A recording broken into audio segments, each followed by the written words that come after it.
When traveling around the world for 10 plus years, there's been one thing that's paid off for me the most out of anything: confidence. Yet being abroad, I've struggled with confidence, and I learned real fast this is something I had to remaster. And honestly, without confidence, I wouldn't be where I am today. So it is very important to have it and build it and keep building on it. And confidence is definitely something that we can learn. It's not something you're just born with.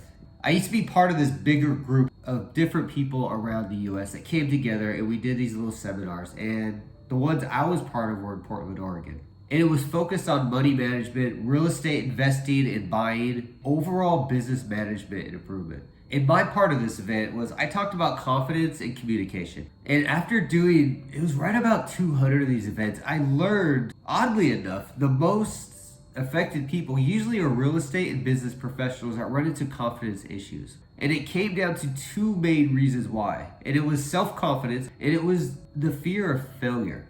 To the point to where a lot of these people that we met that came to these seminars that we talked to were so fearful of fear that they never even took the first step. Without turning this into a 3-day video, I'm gonna cut this down to the 3 more important ideas, which is self-awareness, that failure isn't as bad as people keep thinking it is. It is out of place as this third one is taking care of our bodies. And the best part of this is that they're all really easy to actually master. It just means you have to actually take a little step forward. So with that being said, let's get started. Self-awareness in your emotions. Understanding your emotions is something that a lot of us don't always get ahead of or grasp on. Bruce Lee said in one of that yin yang book, I forgot the name of it, but he said, use your enemy's energy against them. And I use this same idea with self-emotions. So if you're feeling angry, if you're feeling sad, you're feeling upset, something's just bothered you to the point where you can't function like you normally do, then learn how to use that energy in your favor, or just learn how to kind of suppress it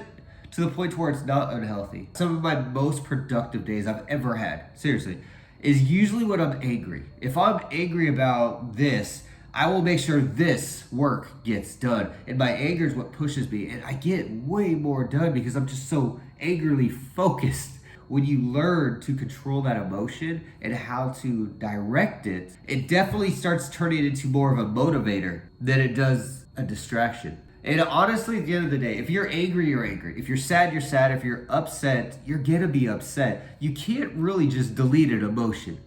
But you can at least, like Bruce Lee said, use it into your advantage. It does take time, but once you learn to leverage your emotions in a positive way, regardless if they're negative or not, use those emotions to your advantage. But if they're serious emotions, please seek help. Don't go crazy.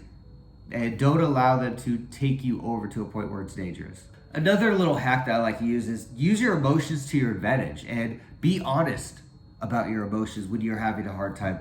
I used to do this when I used to do the seminars, like the first couple of them, like 3 or 4 of them, it was a very hard thing for me to do. You know, like at the time, I think I was like 23, I think I was at the point.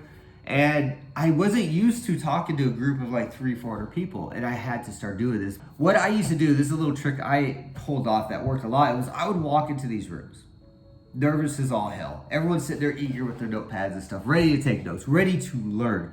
And I would just go out there and say, hey guys, how you doing today? My name is David. I'm excited to be out here. I'm not gonna lie to you guys, I am extremely nervous right now, and I almost feel like I'm stuttering, so please forgive me for that. But I'm here to give you some of the best information to change your life. So bear with me with the slowness and stuttering, and let's get ready for this. You guys ready for this? And then they just start clapping, yeah. The point of this is understand, when you're in a room full of like-minded people, they want you to succeed. They want you to do good. They don't want you to fail because they want the information you have. And a lot of them are probably daydreaming like, man, I can't wait one day I'm gonna be where this David guy is, where I can stand up there and help other people do good because I learned how to do good. So they want you to do good. They want you to be successful. So the idea here is to be honest. Honesty actually can overcome and overturn a lot of emotional problems. And it brings up this quote that I heard. If you understand how powerful your thoughts were, you would never think negative again. Everything is controlled up here. So self-reflect, be self-aware, and learn how to use your emotions to your advantage. Failure isn't always bad. Failure sucks. It hurts. It hurts emotionally. And it can bring a lot of negative emotions. It can also bring a lot of negative impact to your life. However, every failure that you take is a step forward if you allow it to be. It's easy to fail and just give up. What company, what inventor ever did anything on the first shot? The first failure that I had, I almost costed my mother and father a huge part of their life savings because my sales pitch was that damn good. It didn't go through. And this is where it didn't stop me. Like, I lost a lot of my parents' money. I was motivated to get it back. Yeah, I wasn't going to be like, well, I'm going to go work at McDonald's until I pay them back all this money, because that would take like 2 decades. I took that as an opportunity of what I did wrong.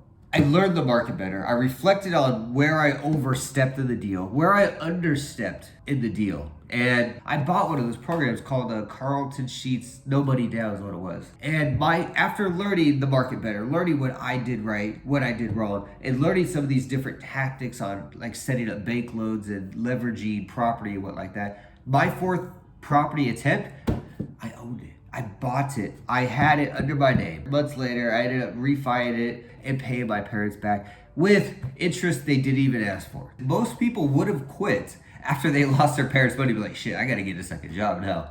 I wasn't like that. I actually reduced my hours and focused on what I was trying to do with the real estate.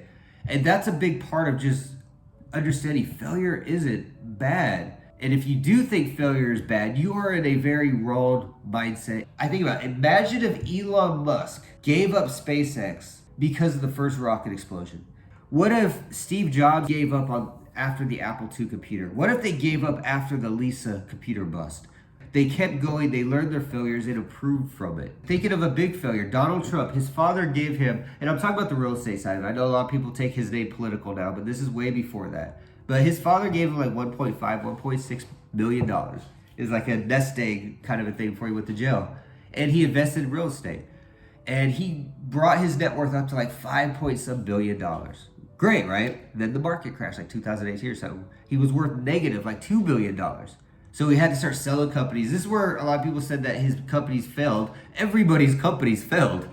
Donald Trump just had a bigger name than these other people. So he ended up selling things, refinancing, filing business bankruptcies, which every business does. And then after he came out of it, like 3 or 4 years later, he's worth like $6 or $7 billion. And the point of this is most people, after losing that kind of money, would have just taken whatever they had left, sold everything they could, and just walked away and be like, I'm living on the interest. Screw this. Like, this is too much. Donald kept going. And a lot of people say, well, these people are lucky, yada, yada, yada. Luck doesn't happen unless you put yourself in front of luck. Like, luck has to catch you. You don't catch it, you know? You can't win the lottery if you don't buy the ticket, right? Put yourself in these positions. If you fail, reflect. Like we talked about in the first section, reflect on what you did and build up from it. And really, when I think that first deal growing up, that almost cost my family a whole lot of money, that would have set them back, was a building block failure that put me where I am today. In 2023, I'm living in Asia under my terms. This would have never happened if I just gave up and freaked out and got a second job at McDonald's to pay my parents back, because I would still to this day probably pay that back. Take that failure. How can you reflect on it? How can you build on it and take that next step forward and go? When you start realizing that failure is just part of the process of success, you're going to start building confidence off of failure. When you get to that mindset, bro, you are unstoppable. Taking care of your body. So physical health go hand in hand with a strong mental state of mind. Meaning regular exercise, a healthy diet, and sleep can boost your confidence levels way past what you think. So with this part, I'm gonna share with you what's worked for me. Take what you want with a grain of salt. I don't know your body type. I don't know what your life has been like for 10 years. So definitely talk to your doctor if you're not sure. Now let's talk about the first one that's most important. Diet. This makes me think of when I lived in China.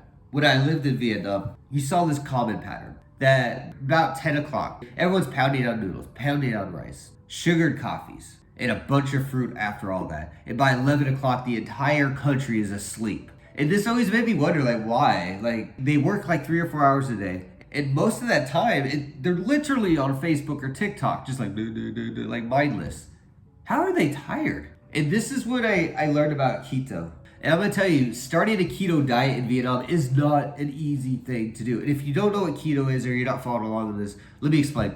Rice, noodles, bread, coffee soda or like milk tea, stuff like that. All these things are the hallmark foods and drinks of Vietnam. Keto diets, you don't eat carbs. You eat like 10 to 20 grams a day at most. I'm on a strict keto diet and I love it. I feel great. You know, it does get weird sometimes. People are like, why don't you eat this cake, David? I'm like, well, I don't want any poison in my body. The health is an important part. It cleared my head. I was focused more. I was able to sleep better. I got things done. Diet is important, but so is fitness. And because I travel a lot, it's very hard to have a membership. I can't get a membership in a gym for like a month. So I ended up getting resistant bands, and I do a lot of resistance training. And when I do find places where I stay long term, I'll typically get 5 to 10 kilogram dumbbells, and I'll just do high reps of exercises. And also I have the goal. I have to do 200 push-ups every day, no exception. I don't care if I'm sick, I got the flu, I don't care if I got the pandemic, I'm doing 200 push-ups. And this builds confidence. I mean, having a strong, healthy body is a confidence builder. Now, for you guys that are heavier into cardio, I feel you. I try to walk 5 to 10 kilometers a day. It's very hard, especially being in like countries like Vietnam. And I'm not picking on Vietnam. It's just, unfortunately, Vietnam's a very dirty country. So it makes a lot of this stuff hard to do. So the best thing you can do, and I didn't know this until I started researching this, is jump roping. You burn more calories per minute than you do with any other activity. Running, sprinting, sports, push-ups, anything. And the cool part about this, you don't even need a jump rope. Just interactly do the jump roping while you're watching a YouTube video. There's your cardio. You got your heart rate up because you need that muscle, your heart, to work. And it doesn't cost you a thing. Make time for this. It is important to get work done. It's important to be with family, but it's also as important to take care of yourself. Till then, guys, I will see you again.